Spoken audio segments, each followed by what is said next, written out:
This is our cooking apparatus here at home. This is being fed by, or fueled by this one, the rice husk. Okay. And we are getting the rice husk with no cost at all. It's free. Hello. Daming dumi nyo.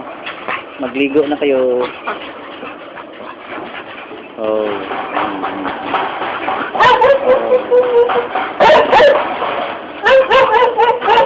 Ay, gago.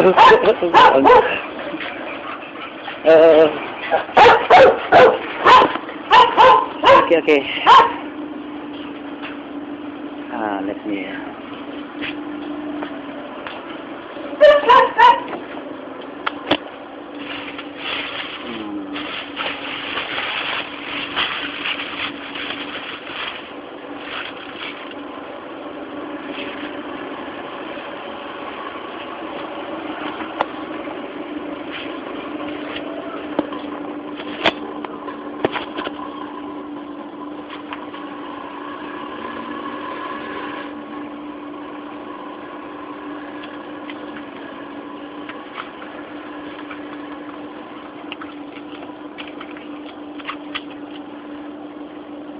I'm going to explain to you because some people are asking how to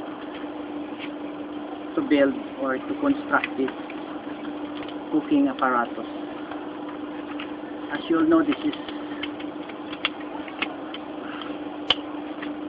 okay. This helps a lot with our budget here. So as you take a look, this is composed of a belt with a cylinder, okay, with a space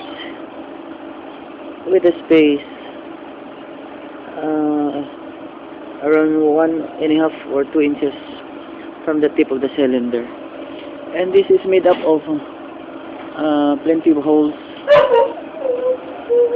which are that make way, that serve as the that communicates from the outside when you put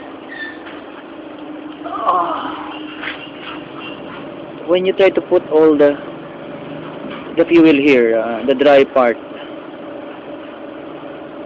so it will be burned by the combustible fuel inside. So you start it by putting a piece of paper here or some sort of anything that can easily burn, so that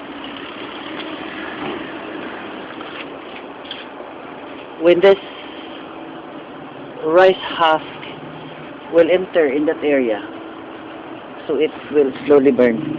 And the question is, we have the fenestration here, somewhere here, and also here for ventilation. And I was explaining that this is the portion that drains the excess burn materials or the ashes. The 3 compartments, in middle and the side. I will show you later. Alright. So this is supposed to be the base part. It's composed of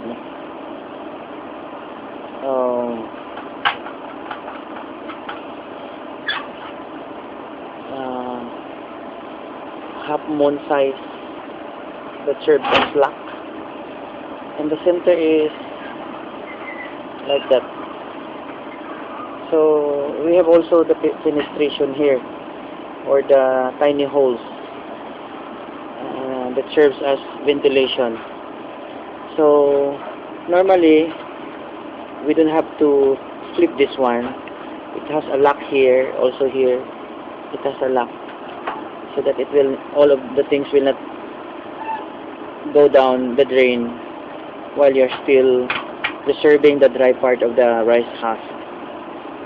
So this should be parallel to the ground. Once you flip it like this, so normally the burnt part will just drain down.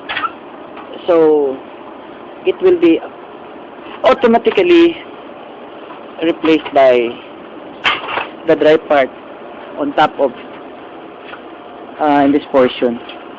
So that's the lowest most part. It is supported by 3 openings there down the base. So this is, ay tata, dali. Tata operates very well. Mga pila ka minuto ka magbutang og kuan ka ng papel nga matigas ya. Isa lang, 2. Pwede na.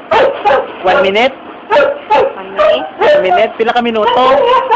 Sila lang, depende sa ano niya, labang kung malati, lang kung sa dry. Okay, kung ang labang daw pala or dry ang madali lang siyang power.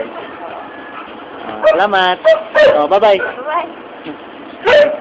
That was Tata.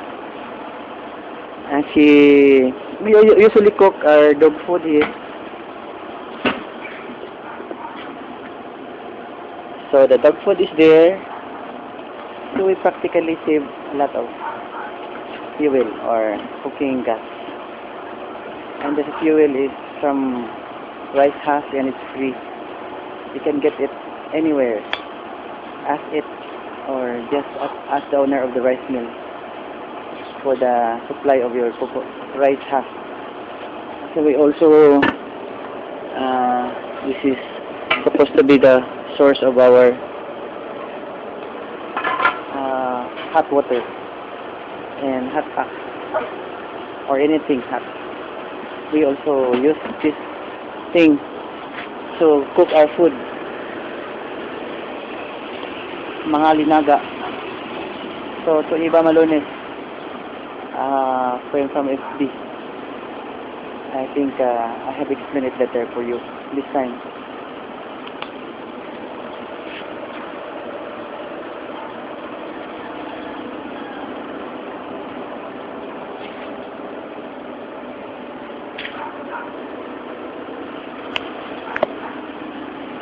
So that was the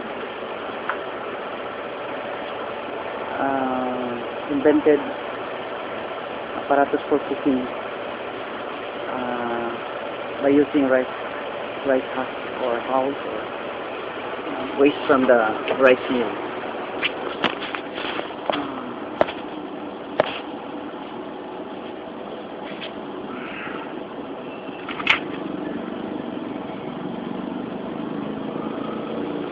This plastic should be thrown properly to the garbage bin. Rubber waste.